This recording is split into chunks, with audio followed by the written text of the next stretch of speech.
अध्याय 1 हम पढ़ रहे थे और क्वेश्चन नंबर 4 तक की हमने बात कर ली थी। आज हम बात करेंगे किसकी, क्वेश्चन नंबर 5 की।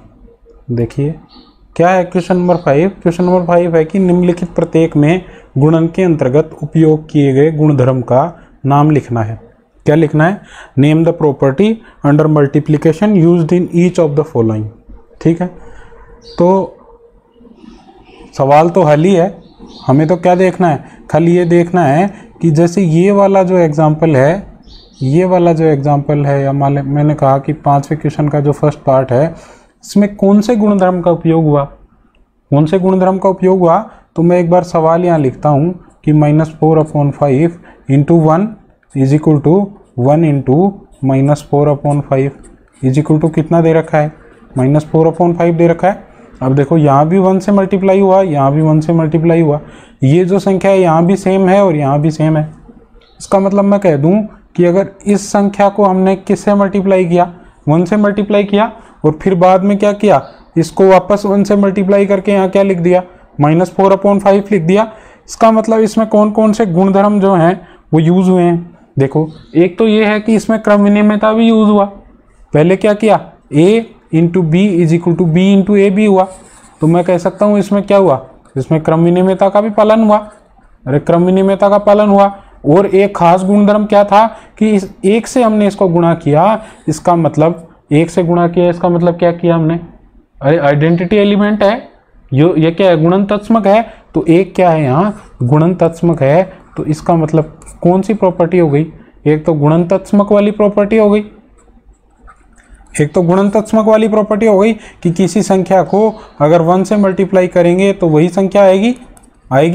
तो क्या हुआ, ये 1 जो है ये क्या है, गुणन तत्समक है, और एक क्या है, एक प्रॉपर्टी क्रम विनिमयता वाली भी है। दोनों प्रॉपर्टी हैं इसमें, क्रम विनिमयता भी है और गुणन तत्समक भी है। ठीक है, दूसरे एग्जाम्पल की बात करें तो दूसरे एग्जाम्पल में कौन कौन सी प्रॉपर्टी है। देखो दूसरे एग्जाम्पल में क्या है, -13/17 इंटू कितना, -2/7 इज इक्वल टू कितना, -2/7 इंटू -13/17। तो इसका मतलब क्या हुआ कि इसमें भी क्या है, देखें ध्यान से, ये वाली प्रॉपर्टी और ये वाली प्रॉपर्टी। तो यहाँ पर ये वाली संख्या इधर आ गई और ये वाली इधर आ गई। इसका मतलब क्रम विनिमयता का पालन हो रहा है, और इसके अलावा और कोई प्रॉपर्टी नहीं है इसमें। इसका मतलब a into B is equal to B into A, यही है। ये हमने इस संख्या को हमने क्या लिख दिया, हमने कहा ये a है और ये b है, और आगे जाके ये क्या हो गया, क्रम इनका परिवर्तित हुआ कि नहीं हुआ। इसका मतलब इसमें कौन सी प्रॉपर्टी लागू हो रही है, क्रम विनिमयता वाली प्रॉपर्टी लागू हो रही है। अरे क्रम विनिमयता का नियम लागू हो रहा है, तो हमने कह दिया इसमें क्रम विनिमयता का गुणधर्म लागू हो रहा है। ये क्रम विनिमयता का नियम लागू है।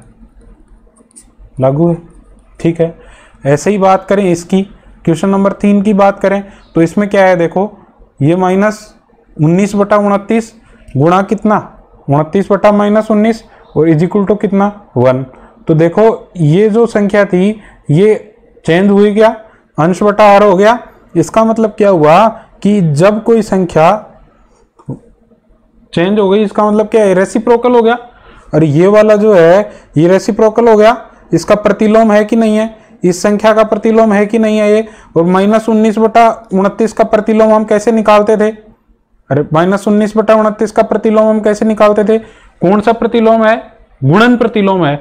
गुणन प्रतिलोम कैसे निकालते हैं, 1 में लिख देते हैं संख्या को, 1 में लिख दिया, मतलब 1 भाग -19/20, और 1 भाग को गुणा में परिवर्तित किया तो 20 बटा क्या आ गया, 19 आ गया, 20/19 आ गया। इसका मतलब ये वाली वैल्यू, इसका मतलब वैल्यू कितनी आ गई, -20/19 आ गई। ये क्या है, गुणन प्रतिलोम। और गुणन प्रतिलोम कैसे निकालते थे, ऐसे निकालते थे, 1 में लिख करके निकालते थे। इसका मतलब गुणन प्रतिलोम कितना आ गया, ये आ गया 29/-19। इसका मतलब मैं कह सकता हूं कि इसमें कौन सी प्रॉपर्टी लागू हुई है, इसमें प्रॉपर्टी लागू हुई है गुणन प्रतिलोम वाली, मल्टीप्लिकेटिव इनवर्स वाली प्रॉपर्टी लागू हुई है। ठीक है, कौन सी प्रॉपर्टी लागू हो गई, मल्टीप्लिकेटिव इनवर्स वाली। तो अब क्या ध्यान रखना है हमें ध्यान रखना है कि जो पहला क्वेश्चन नंबर 5 का पहला उदाहरण था उसमें कौन कौन सी प्रॉपर्टी, एक तो क्रम विनिमयता वाली और एक गुणन तत्समक है, ये था 1 गुणन तत्समक था। मल्टीप्लिकेटिव आइडेंटिटी थी, ठीक है। और ये जो दूसरी प्रॉपर्टी इसमें क्रम ही नहीं में था। और तीसरी वाली जो प्रॉपर्टी है इसमें क्या है, रेसिप्रोकल है। कौन सा रेसिप्रोकल है, गुणन प्रतिलोम है, ठीक है। योज्य प्रतिलोम नहीं है, कौन सा प्रतिलोम है, गुणन प्रतिलोम है, ठीक है।